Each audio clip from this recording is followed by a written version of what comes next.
Hello, everybody, and welcome to another edition of IDS Talks. My name is Hunter McMahon, and I'm the COO at IDS, and I'm joined here today by Dan Plunkett of McGlinchey Stafford. Today, we're going to be talking about having a great conversation, talking all things about building authentic relationships. Now, before we get started, Dan, give us a quick background about yourself. Practicing lawyer in New Orleans, Louisiana for more than 30 years. I love doing government investigations and complex board-level litigation, and I manage our litigation group nationwide. You've had quite the background insofar as changing different roles within the firm. You've been with the firm for a very long time. Give us the quick highlights. Started as a law clerk 30-some years ago. Practiced only with this firm. My wife practiced with this firm before she converted to an HR role. So it really has been a big part of my life for a long time. I've watched a lot of young people grow up in the firm, and I've seen a lot of changes in the practice of law over time. And I'm eager to talk with you about some of those.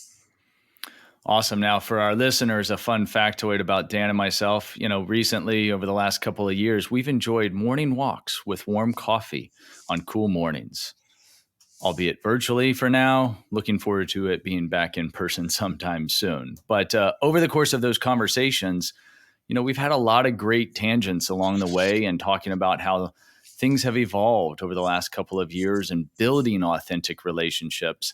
You've had some recent conversations about just that. Can you give us some of the highlights? Absolutely. In my new role, it's been about a year as the practice group leader for the firm, and I manage one of 5 groups, 35, maybe 40 members now. I've had to explore how to meet people where they are, how to gain their trust, get them to be open with me about their hopes, dreams, realities, problems, impediments. And oddly, I manage a group that I was not a part of before I became the manager or leader. So I was starting not from scratch, but certainly I was the new coach in town, right? Had to meet the team. So I've thought a lot about these issues, and the COVID overlay for me has been a spectacular benefit. Okay, you're going to have to give us a little bit more than that. How so, sir? Not everybody's telling you that they enjoyed COVID. Not everybody, but I know personally, one of my great stories from that is that the first 2 years of my daughter's life, I got to see her more in those first 2 years than I did the first 2 years of my other 3 kids combined. And so I think that there were a lot of aspects that allowed us to see into each other's lives in a different way. Everything from the kids' school test, the picture of family in the background, as you can see, and the listeners can't see the wood wall that's behind me that my son and I built the November before everything shut down. So there's a lot of conversations that we can have now that I don't know that we got the insights on before, when we were, as you put it the other day, stuck in the conference room. Absolutely. And the fact that I know the story of that wall behind you gives us a connection that we would not have had but for COVID, right? So all of these Zoom calls that we've had, I've gotten to peek into what's important to the people that I work with, clients and colleagues. Is it a piece of art? Do they blur the background? Maybe that tells me something. But is there a piece of art? Is there a bright shade, an unusual shade of paint on their walls? Is it their diploma? Is it a picture of their family? All of those things can give insight. And in that first minute of a call, when you're waiting for people to join, I can ask, Hunter, what's the story of that wall? You're only too happy to tell me because it was important to you. But now I know, and I know something about you beyond your HGTV lifestyle, but you have a connection with your son. You like doing the projects with your son. It's all data. It's all information that I never had pre-COVID. And it's helped me accelerate some authentic relationships. So now let's talk about the balance, though, right? I think that there is a definite value of being able to have a quick conversation because we can pick up the phone. I think that the barriers to conversation have lowered because everybody's on their mobile or everybody's just a Zoom call away. But that has a double edge on that. That now you can schedule a Zoom at the drop of a hat, and you're not being respectful of boundaries when somebody needs to get out of the office, that needs to be unavailable, that needs to attend to a family function. We've commingled these worlds for benefit, but also some distraction. We have, and it hasn't been perfect. But I also think that we've increased the amount of grace and the amount of space that we give ourselves and we give others. My children are grown. COVID, in terms of parenting, was not much of a burden on me. I work with people, though, who have little kids who are now home, where they were school teacher and babysitter and all of the roles. And you just had to meet those people where they were. What do you need? What's the scheduling that'll work for you? How can we do this? No, your dog yapping in the background doesn't bother me a bit, right? Mommy, I need a red crayon. Take all the time you need. We learned some things about each other when we became more human. Used to be, let's have a quick call. Let's be machine-like. Let's plow through those issues. COVID changed that. It reminded us all of some mortality, some humanity, that you've got kids, you've got problems, you've got a life. You're not just Hunter, COO. No, I'm husband, father, everything else that goes along with that. One of the things that we were talking about recently was being the real you in that element, right? And being exposed that way, being authentic yourself to gain that authenticity of a relationship. What are some of the examples that you've incorporated over the last couple of years that maybe you wouldn't have when you started with the firm back as a law clerk? I mean, you've probably seen an evolution of relationships as a whole, but rapid development over the last, call it 3 to 5 years. Yeah, and that 3 to 5 years, by the way, coincides with the DEI movement really becoming not a pitch or a slogan or some way that we differentiate ourselves from our competition, but a mandate, an industry-wide, a business-wide, a national mandate that this is now part of our business life. Could always be a part of our personal life, but now it is in our business life as well. And so what I've seen is an acceleration of letting people be their authentic selves. So I was talking with my wife this morning. I said, I'm going to talk with Hunter later today about authentic relationships. Help me define what that might be. What's required? So do you have to have shared values? And I'll put you on the spot. Do you think that to have an authentic relationship, you have to have shared values? No. Do you have to have common goals? No. Do you have to have honesty? Yes. And do you have to bring your authentic self? Yes. Okay, you have exactly the same answers as I do. And as my wife, who happens to be our chief diversity officer at the law firm, same answers as she had. And so I wanted to explore those shared values. We've all talked for so long about how much easier it is to have a relationship where you share values, you have those things in common. And that's right. And maybe to have an authentic friendship or an authentic alliance to accomplish something, we need shared values or goals, but not to have an authentic relationship. I contend Agreed. You can have an authentic relationship with your used car dealer. I agree. The definition of that relationship may be different. And I think one of the things that when you open up that authenticity and you understand that not everybody will align with you, with your values, your goals, that's okay. Guess what? We need different. We need everybody thinking about, we need people thinking about different things because that's how we grow and evolve. If everybody was thinking about the exact same thing with the exact same goals, very few could be successful because we're all competing against the same goals. Yes, growth doesn't happen in comfort. Now, when you talk about being authentic, one of the a recent discussion I had is the distinction between the most authentic I want to be at work versus the authentic self I want to be at home. And understanding that for some, there may be a very different version of that they want to bring to work, but having the ability to make that decision themselves rather than having to put a filter on because that's what is accepted. Yes, I agree with you 100%. And I would like you to consider taking that one step further. Love it.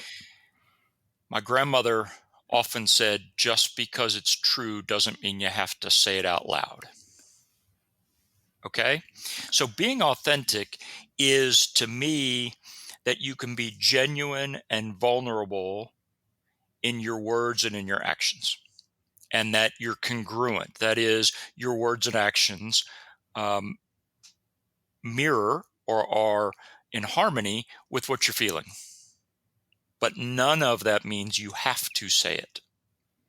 None of that means I have to tell you I am homosexual, I am of a particular race, I'm of a particular gender, I have a religious affiliation. I get to choose whether to do it, but nothing compels me to say all those things. So in my authentic relationship with the car dealer, I don't need to tell him that the reason that I love that color blue is because it reminds me of my grandmother. In fact, it might jack the price up of the car. But so I get to choose what I share, how much I let you in. And the more I let you in, the more and deeper that relationship becomes, but it's not necessary. I think that's important. And it traverses both the workplace, right? We want to make sure that we create an environment that everybody can be the authentic self that they want to be. But it also goes to clients. And I know you've got some neat stories about relationship with clients, but also an evolution of who you've been over the course of the years as their advisor, and who you've been able to include in conversations now with new opportunities. Can you give us a little bit of insights on that? Do you have in your family the brother or uncle or someone who doesn't say much, but whenever they do, people pay attention? Absolutely. I'm not that guy. Historically, I've not been that guy. I've been the guy that has the clever quip, comeback, comment to virtually everything. It's just who I am. I'm a smartass. Okay? So until very recently, when I realized that my clients expect the guy with the gray beard to be a little more circumspect, to be more like the wise aunt who doesn't talk all the time but says wise things when she does. And so I've got a new favorite saying. Don't just say something, sit there. Caught you, didn't I? I feel like I had to pause before I responded to that. Don't just say something, sit there. If you're thinking about how to build an authentic relationship, you need to know who the other person is. Where are they coming from? What do they need from you? What do they want from you? What do they expect of you? What are they comfortable telling you or not telling you? You get none of that from talking. You only get that from listening. And actually, I would use the example of you and IDS in general, but you're the one I call, so I'll tell the story about Hunter. You are slow to answer, but quick to respond. Okay, so I send you a problem. Might be a voicemail, might be a text, might be an email. You're pretty slow to answer, but you're always quick to respond. Dan, I'm in a meeting. I'll be out at 11:30. You will be the first call I return. Okay. It's all I needed from you right in that moment. I know now that what's important to me is important to you, and I've made progress towards solving my problem. You haven't answered anything, but you've responded, right? Okay. Yep. Okay. You may also then get me on the phone and say, okay, slow down. Tell me this and this and this and this. And then you ask four other questions to get more information. And then I might finally get an answer from you. But how much more valuable is that answer than if you'd have just popped off a quick answer from the start? Absolutely. It truly is I'll call it the advisory capacity as opposed to the tactician, right? The ability to sit there and digest the information. But I think that goes a little bit back towards the authenticity that we've been talking about, which is understanding what is going on before you respond and appreciate the full context of it. And clients value their advisors. In business, we all want to be the one that the client calls when it's on fire. The trusted advisor. Trusted advisors ask questions. Trusted advisors listen to the answers before they try to solve problems. I had to learn that. I was the funny kid who sat in the back of the classroom who had an answer for everything. That guy didn't get paid very much.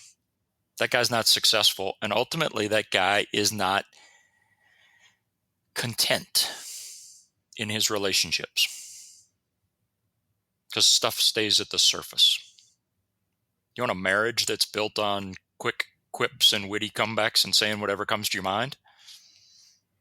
Sounds like a short marriage to me. It sounds like hell. It sounds like hell. So, and that leads me to another concept that I've been learning, which is, I call it appropriate honesty. Ooh, I like that tagline. We can all agree that an authentic relationship requires honesty. Okay, that's almost unassailable. Certainly, Agreed. it has to be the absence of deceit. Okay, but appropriate honesty. So you and I are walking into a pitch. We're going to meet this prospective new client, and I say, Hunter, do you think my tie is too bold? Okay, at this point, this is the tie I'm wearing to the pitch, right? No chance I can change it. And if you say, you know what?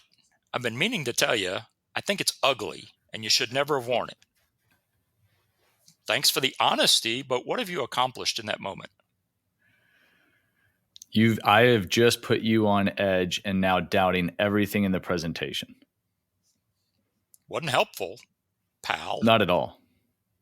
But what if you had said, I think it will read as bold and eager and energetic and open?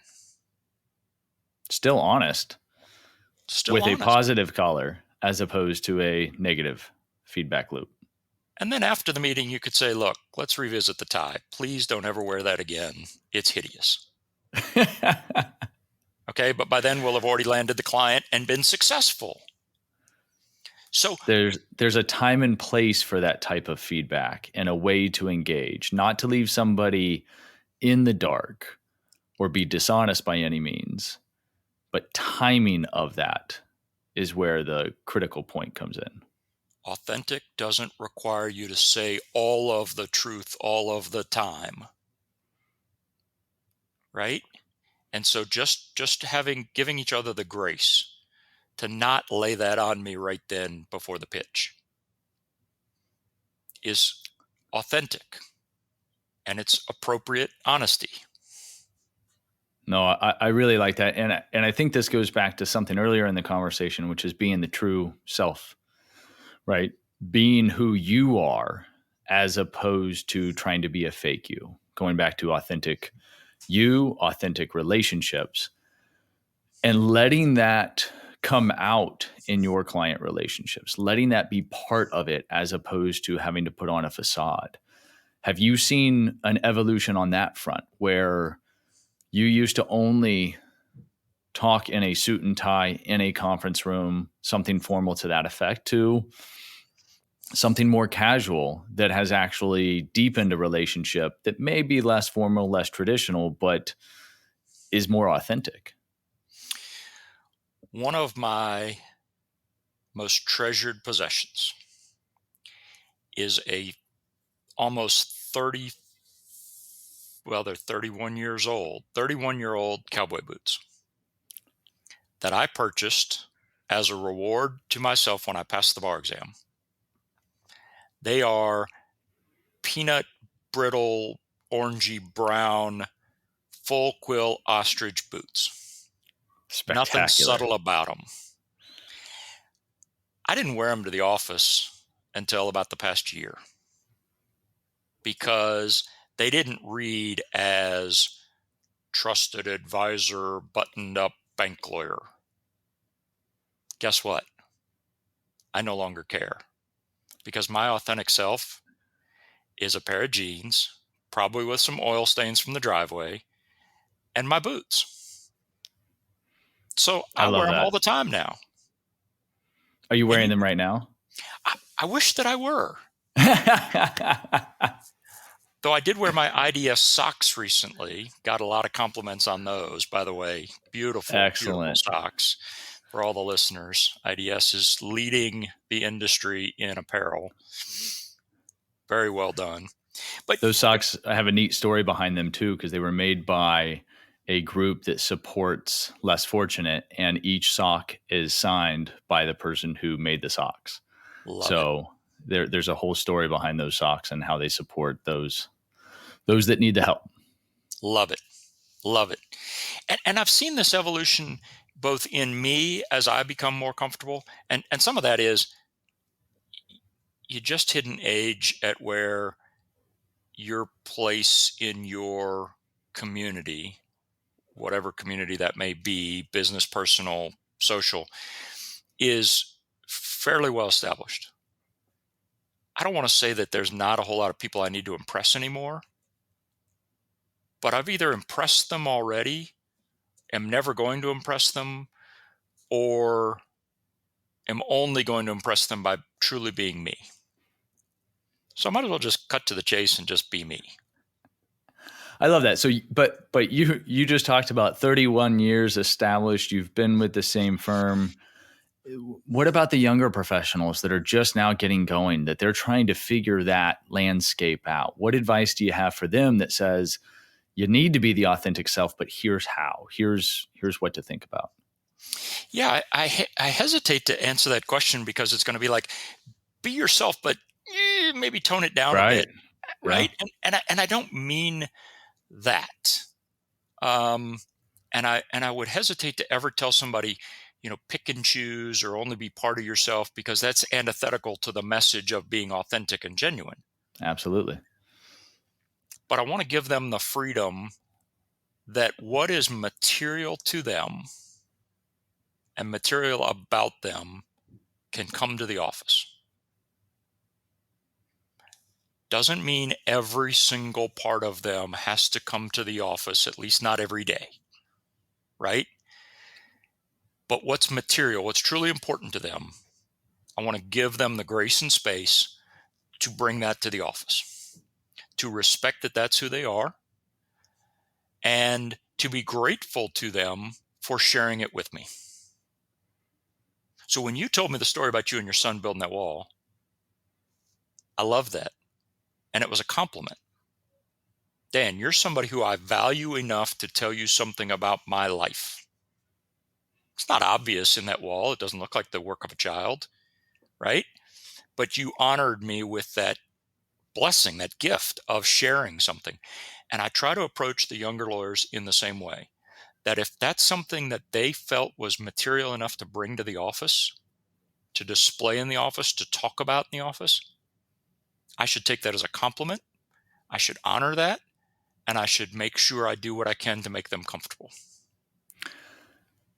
So that, I think that might be the best takeaway here. And it goes back to some of the first things that we were saying in this conversation, though, was it's not just about being the authentic version of yourself, but it's truly being authentic into your listening of others. and being respectful of others' authentic selves.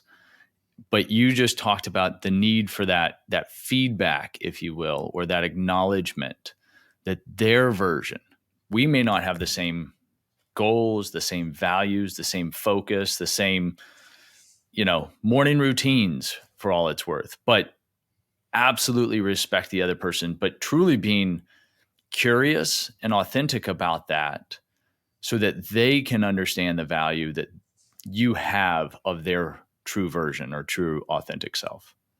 I can't possibly expect you to be vulnerable to me if I'm defensive to you. It's not going to work. Nope. And the leader, the more senior person, the boss, has to go first. Has to go first. To make it a comfortable situation for them to be vulnerable and genuine. So you've got to be who you are. So I wear my boots. I talk about my children. My background at home typically is of a very religious scene. If you want to look into my life, you're going to see what's important to me. You're going to see the genuine. I'm not blurring the background, not putting up a corporate logo. What you see is what you get. You don't have to like it. I ask you to respect it. And we can be authentic with each other, even if we were arch enemies. That's the perfect way to round out the conversation. I think that there are some awesome takeaways from this conversation. It has been one of my favorite, as usual, with yourself. Dan, I want to thank you for coming and joining us today, and our listeners for joining us to listen in.